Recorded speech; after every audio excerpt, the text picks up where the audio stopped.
हमने basic of ratio पढ़ लिया। अब हम लोग ना उसके लैंग्वेज वाले सवालों को पढ़ेंगे। मुझे पता है आप लोगों के लिए ये सवाल बहुत इजी है, लेकिन एक बार मैं लैंग्वेज से आपको रूबरू करा दूंगा।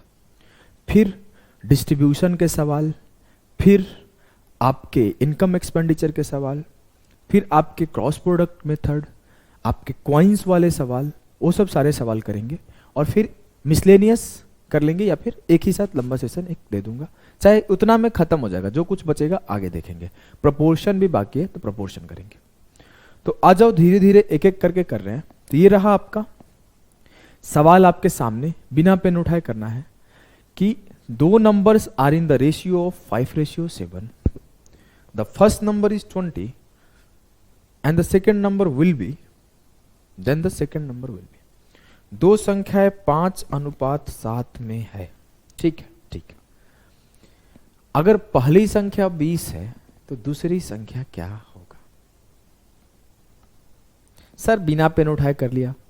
अगर मैं बोलूं एक कि दोनों संख्याओं का योग क्या होगा, what is the sum of both number? दोनों संख्याओं का, अरे यार, what is the sum of both number? Sum of both number निकालो। Sum of both number. देखो पहला चीज है, मुझे पहली संख्या यूनिट में क्या पता है? 5 यूनिट। इसे मैं 5x लिख सकता हूं। हाँ, तो मेरी पहली संख्या 5x है और दूसरी संख्या 7x है। तो 5x बराबर है किसके? 20 के। तो x बराबर है किसके? 20/5, 4 के। तो मुझसे 7x का वैल्यू पूछा गया है, तो ये होगा 7 × 4, 28। मुझसे अगर दोनों संख्याओं का योग पूछा गया तो 5x + 7x 12x। 12x बराबर होगा 12 × 4, 48। क्लियर है? यस सर, एकदम क्लियर है। मुझे कोई भी किसी भी प्रकार का कष्ट नहीं है। अच्छा मेरे लाल, मैं बोलूं ऐसे तो सब करेंगे ही, ये तो सबको आता है, हमको भी आता है। आप बिना पेन उठाए करोगे क्या? देखो ये सब छोटी छोटी बातें आपको ध्यान रखना है, रेशियो में बहुत हेल्प करेगा। मल्टीपल देखने का ध्यान रखो। जो भी आंसर आएगा, जो भी सेकंड नंबर होगा, उस 7 में कोई ना कोई नंबर से मल्टीप्लाई होगा। 7 में कोई ना कोई नंबर से मल्टीप्लाई होगा। अभी हम लोग नंबर निकाल रहे हैं तो 7 × 4 मल्टीप्लाई हो रहा है। हाँ, लेकिन उस 7 में ही तो कुछ ना कुछ हो रहा है जी। तो जो भी उत्तर आएगा वो 7 से डिविजिबल होगा, 7 से विभाजित होगा। यस सर, 7 से विभाजित है, 7 से विभाजित है, 7 से विभाजित है नहीं, खत्म। ठीक है, आसान है, बेहद ही आसान है सर, कुछ करना ही नहीं था। आइए इसे करिए।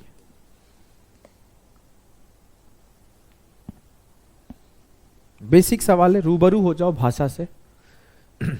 बिना पेन उठाए करोगे। जय और विजय, सॉरी यार, ये 600 यहां है, 600 रुपए साझा करते हैं, तो 2-3 के अनुपात में जय को कितना मिलता है? Hindi mistake, my mistake. Jay and Vijay share Rs600 in the ratio of 2:3। Jay और विजय 600 को 2:3 में बांटते हैं, तो जय का शेयर क्या है? अगर मैं बोलूं पूरा पैसा कितना बढ़ता है? 2 + 3 5। तो पूरा पैसा 5 यूनिट है, जिसमें 2 यूनिट जय का है और 3 यूनिट विजय का है। तो 5 यूनिट बराबर है 600 के ऊपर, 1 यूनिट बराबर होगा 120 के ऊपर। मुझसे बोला गया जय को कितना मिला? सर जय को मिला 2, तो 2 यूनिट बराबर होगा 120 × 2, 240। मेरे से पूछा गया 3 यूनिट क्या होगा? तो 3 यूनिट होगा 120 × 3, 360।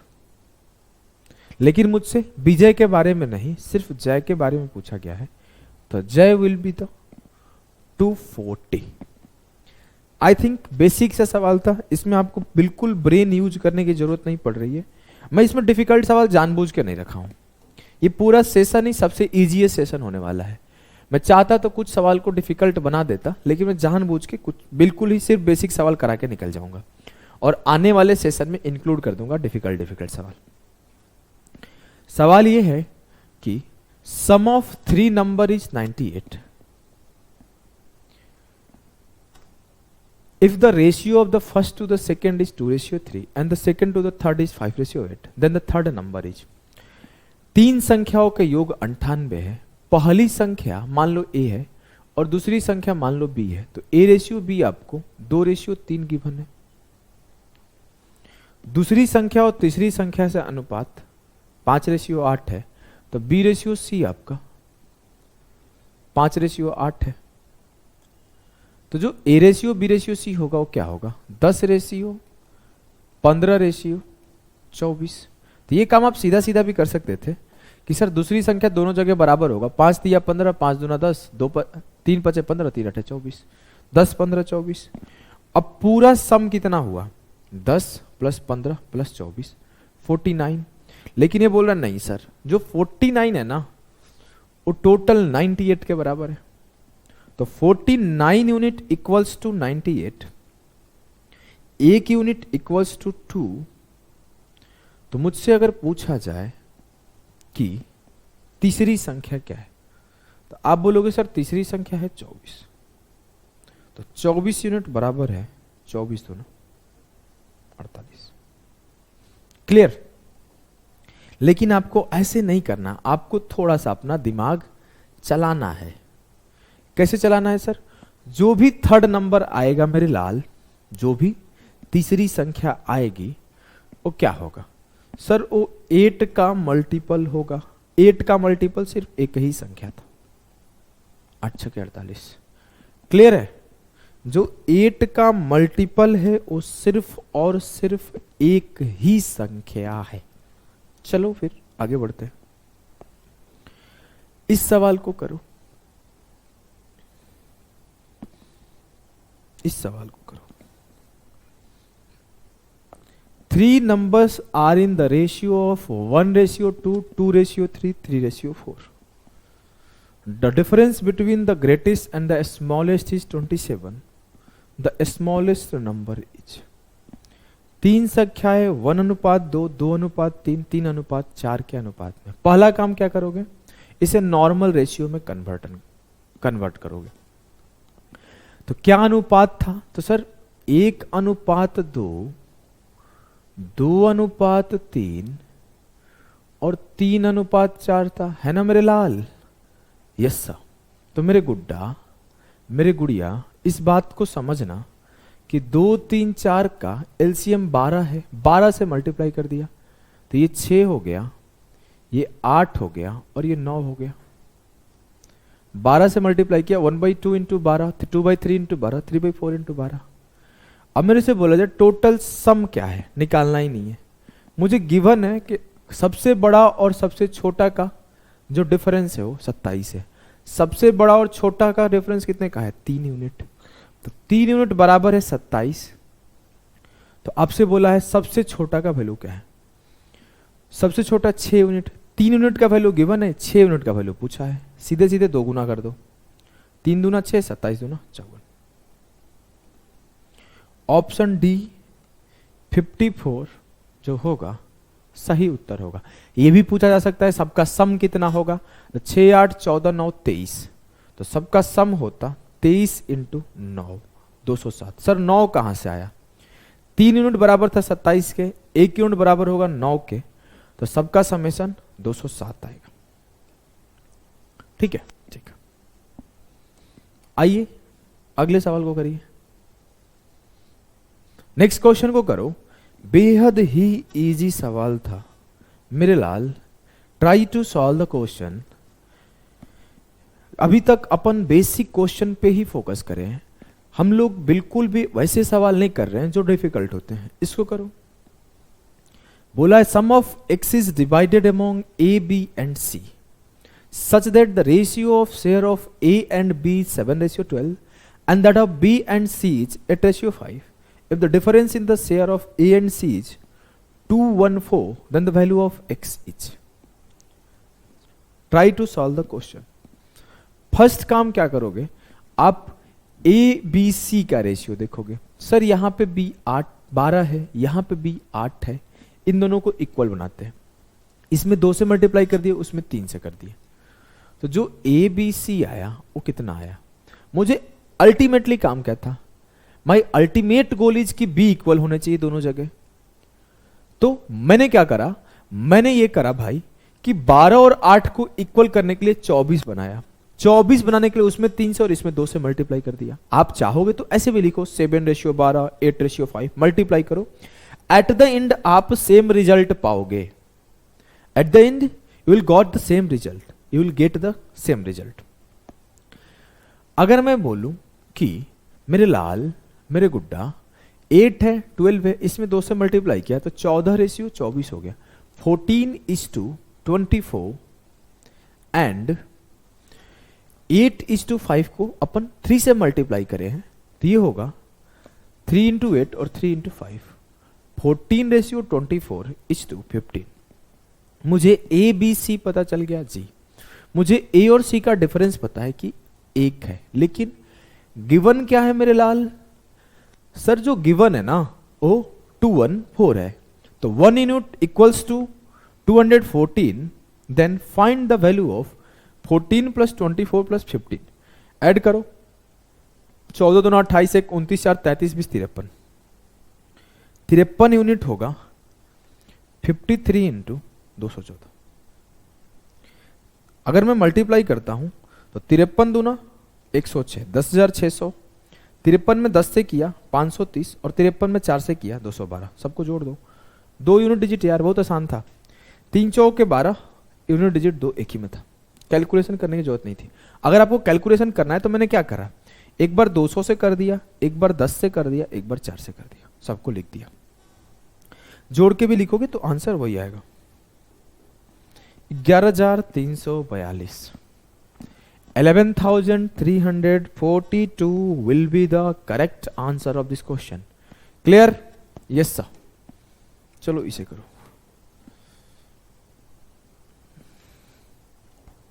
करने का कोशिश करो।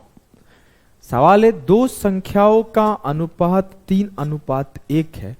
यदि उसका गुणनफल 432 है तो दोनों संख्या का योग क्या होगा? जनरली ऐसे सवालों में मिस्टेक कर देते हैं बच्चे। जैसे ही बोला कि the ratio of 2 numbers is 3:1, if their product is 432 then what is the sum of both number. वो क्या करेंगे जल्दीबाजी में, देखो 3 एकम 3, 3 × 1 3, 3 = 432, 3 से काटा 144 बार चला गया, तो बोलेंगे 1 यूनिट बराबर हो गया 144 के। तो मुझसे पूछा गया है सम ऑफ बोथ बताओ, तो 3 1 4 बराबर होगा 4 × 144, और फिर उनको आंसर कहीं दिखेगा नहीं 576। वो घबराने लगेंगे कि मैंने मिस्टेक कहां करा। मैं इसलिए ये चीज सिखा रहा हूं, जब मैं इसका यूज थोड़े बड़े क्वेश्चन में कराऊंगा तो आप गलती नहीं करो, इस वजह से मैं यहां पे सिखा रहा हूं। ये आपको पता होना चाहिए कि ये 3x है और ये x है, जब उसका प्रोडक्ट होगा तो 3x² होगा। ये छोटी सी भूल आपको नहीं करनी है। जनरली जब बड़े क्वेश्चन होते हैं तो हड़बड़ाहट में जब इसका स्क्वायर करना हो, जब इसका क्यूब करना हो, तो हम लोग इसका डिग्री भूल जाते हैं। अगर मैं बोल दूं कि इसके स्क्वायर का सम, इसके क्यूब का सम, तो वैसे केसेस में हम लोग डिग्री कंसीडर करना भूल जाते हैं, क्योंकि हमें हैबिट होता है डायरेक्ट लिखने का। तो ये हैबिट में आपको एक एक्सेप्शन ध्यान रखना है, इसको आप एक्सेप्शन भी लिख सकते हो। एक्सेप्शन या फिर सिली मिस्टेक होने का एक ध्यान रखने वाला पॉइंट। तो 3x² बराबर होगा किसके? 432 के। 3 से काटोगे x² बराबर हो जाएगा 144 के, तो x बराबर हो जाएगा 12 के। और जैसे आपका x 12 आया तो आपको पता है दोनों संख्या का योग निकालना है, मतलब 3 1 4 का वैल्यू निकालना है। 4x का वैल्यू क्या आएगा? 4 × 12 48। ठीक है जी sir, 48 will be the correct answer of this question. Clear? Yes sir, एकदम क्लियर।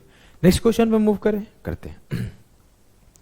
बेसिक से सवाल है, ये भी सेम सवाल है, मैं 2 सवाल रख लिया था। सवाल ये है कि the ratio of 2 number is 4:5, if their product is 6480 then what will be the smaller number।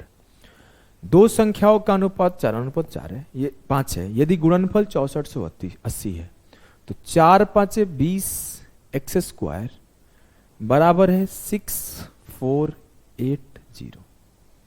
Zero से जीरो खत्म। एक्स स्क्वायर बराबर है 324, एक्स बराबर है 18। मुझसे बोला गया कि छोटी संख्या का मान, इट मीन्स 4 यूनिट का वैल्यू बताओ। 4 यूनिट होगा 4 into 18 72, 4 into 18 72 will be the correct answer of this question. चलो आ जाओ इसे करते हैं।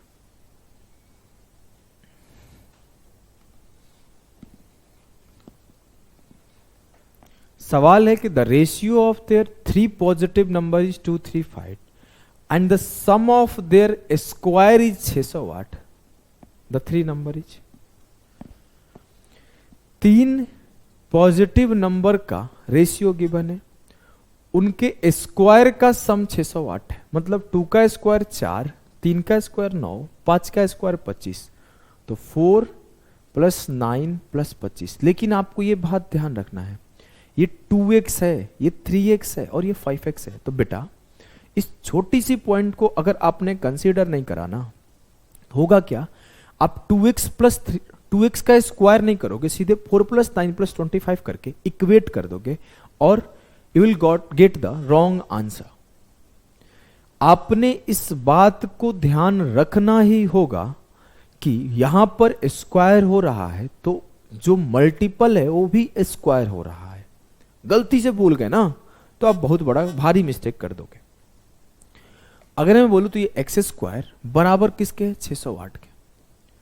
25 और 13 38 एक्स स्क्वायर बराबर किसके है, 608 के। 19 दिया 57, 19 दूना 38, 2 से काटा 16 दूना 32। X square equals to 16, x equals to 4।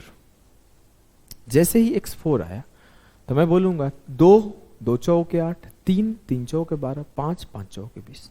क्योंकि एक मेरा 2x था तो ये हो जाएगा 2 गुणे 4, एक मेरा 3x था तो ये हो जाएगा 3 गुणे 4, और एक मेरा था 5x तो ये हो जाएगा 5 × 4। क्लियर है जी सर? इजी, बहुत इजी। नेक्स्ट क्वेश्चन को करते हैं। चलो इसको थोड़ा सा डिटेल में समझा दूंगा, ये सब बेसिक कॉन्सेप्ट है, इसको समझना। बोला है in a class there are Z students, out of them X are boys, what part of the class is composed of girls. इस पार्ट को छोड़ दो सवाल को। अगर मैं बोलूं कि आपके स्कूल में 100 बच्चे हैं, जिसमें 2 टाइप के लोग हैं, एक बॉयज है और एक गर्ल्स है। ध्यान से समझना, बहुत काम आएगा ये चीज, क्योंकि आगे जब आप मिक्सचर पढ़ोगे उसमें भी ये बहुत हेल्प करेगा। अगर मैं बोलूं कि 40 लड़के हैं और 60 लड़कियां हैं, लौंडे सोच रहे होंगे अब तो हम इसी स्कूल में एडमिशन लेंगे, रेशियो ज्यादा है, किस्मत अपना बदल जाए क्या पता।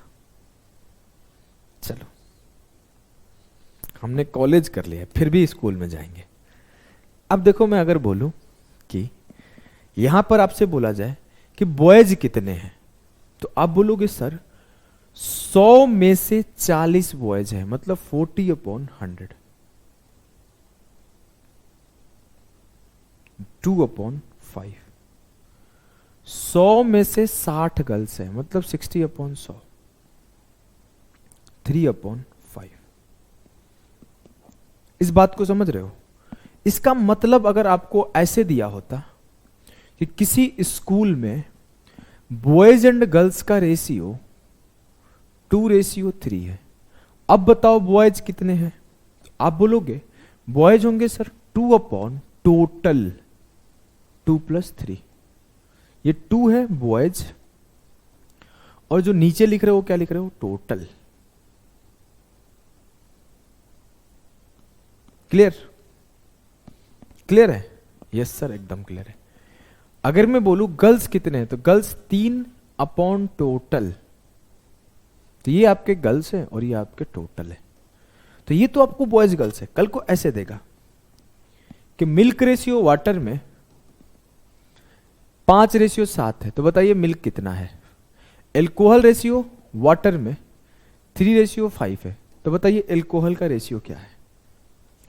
ऐसे देगा कि एक देर इज ए घोल ऑफ, घोल को क्या बोलते हैं, मिक्सचर बोल दो। There is a mixture of salt and water, there is a mixture of sugar and water, there is a mixture of alcohol and water. तो उसमें रेशियो देगा ना 2। तो आपसे किसी एक को पूछेगा तो इजीली लिख दोगे कि जो दूध है वो 5 है, 5, 7, 12 में से। जो पानी है वो 7 है, 5, 7, 12 में से। लिखने सीख गए ना। टोटल में उसका हिस्सा कितना है ये लिखना है। टोटल में उसका हिस्सा कितना है ना। क्लियर। मुझे लिखना हो कि एल्कोहल कितना है, तो 3 एल्कोहल है सर, टोटल 8 में से। मुझे लिखना हो कि वाटर कितना है, तो 5 वाटर है सर 8 में से। तो सेम वही काम करना है। मुझे बोला गया कि जेड स्टूडेंट है जिसमें एक्स बॉयज है। अब मेरे को पता है टोटल जेड स्टूडेंट है, बॉयज मेरे एक्स है, तो बहुत क्लियर सा बात है कि जो गर्ल्स होगी वो Z-X होगी। अगर मैं बोलूँ 100 स्टूडेंट है, 40 बॉयज है, तो 100 - 40 60 गर्ल्स है। पीछे आके देख लो। 100 स्टूडेंट है, 40 बॉयज है, तो 100 - 40 गर्ल्स है। यस। अब अगला लाइन बोला है कि what part of the class is composed of. देखो ठीक है। अच्छा चलो एक इंग्लिश भी सिखा दूं, बहुत दिन बाद मेरे को याद आया। इसको सिखाने के बाद इंग्लिश सिखाता हूं। अब मुझे पता है कि गर्ल्स कितनी है, Z-X। टोटल कितना है Z, तो Z-X/Z। अगर मैं इसको ऐसे लिखूं तो Z/Z -X/Z लिख सकता हूं। तो Z/Z खत्म हो गया, 1/X - Z हो जाएगा। ये गर्ल्स। इसको ऐसे भी समझ सकते हो कि सर मैं ऐसे बोल दूं कि मेरे बॉयज कितने हैं, तो मैं बोलूंगा बॉयज मेरे हैं X/Z। इसको 1 से माइनस कर दूंगा तो गर्ल्स आ जाएगी। 1 कोई भी चीज कंप्लीट होता है, खत्म। ये भी हो सकता है। चलो मैं बोला था ना कि एक इंग्लिश भी सिखा दूंगा। 2 वर्ड होता है, एक होता है कंसिस्ट। मेरे को बहुत दिन बाद याद आया है, अपन ऐसे मैं भूल गया था, बहुत दिन पढ़े हुए हो गए ना इंग्लिश को, लगभग 2 साल होने वाले हैं, तो मैं भूलते जा रहा हूं। ये मैं बोलूंगा कि मैं सब कुछ याद है तो गलत बोलूंगा, इसीलिए रिवीजन जरूरी होता है। मैं बार बार बोलता हूं। एक कंसिस्ट होता है और एक कंपोज होता है, और भी 2-3 वर्ड होते हैं। मेरे को कंपोज देखा तो याद आ गया। तो कभी भी कंपोज के साथ ऑफ नहीं आता, कंसिस्ट के साथ ऑफ आता है। Consist of something, consist of a group, मिलके बना होना। जैसे मैं बोल सकता हूं कि पार्टिकल के कंसिस्ट होने से ये पेन बना, हाथ पैर मुंडी के कंसिस्ट होने से मेरा शरीर बना, तो कंसिस्ट ऑफ। लेकिन जब हम लोग इसको एक्टिव वॉइस में यूज करते हैं, एक्टिव वॉइस में, तो कंसिस्ट के साथ ऑफ आता है और कंपोज के साथ ऑफ नहीं आता है, गलत होता है। बट जब पैसिव में यूज करते हैं ना, तो कंपोज ऑफ लेता है। इसी केस को आपको ध्यान रखना है। यहां पर कंपोज के साथ ऑफ सही है, जनरली गलत रहता है तो मैं बता देता हूं। The class is composed of girls, सही है। लेकिन अगर ऐसे रहना, girls composed of, compose of, ऐसे स्कूल, ऐसे गलत हो जाएगा। ऐसे हो सकता है कि class consist of, sorry girls consist of class, ऐसे। मतलब जब इसको एक्टिव बनाएंगे ना तो कंसिस्ट के साथ ऑफ लेंगे, लेकिन जब पैसिव बनाएंगे तो कंपोज के साथ भी ऑफ यूज होगा। अदर केस में कभी भी कंपोज के साथ ऑफ नहीं यूज होता है। इतना मुझे याद आ रहा है। अगर कुछ गलत बताया होगा तो ऐसा नहीं कि मास्टर गलती है, परेशान करो। ये ध्यान रखना, आपने तो डिटेल में जाकर पढ़ लेना। प्रीपोजिशन का एरर ऐसे पूछा जाता है, बार बार पूछा जाता है, बहुत बार पूछा जाता है, एक बार पढ़ लेना। चलो तो मिलते हैं हम लोग नेक्स्ट लेक्चर में। अभी के लिए बाय बाय।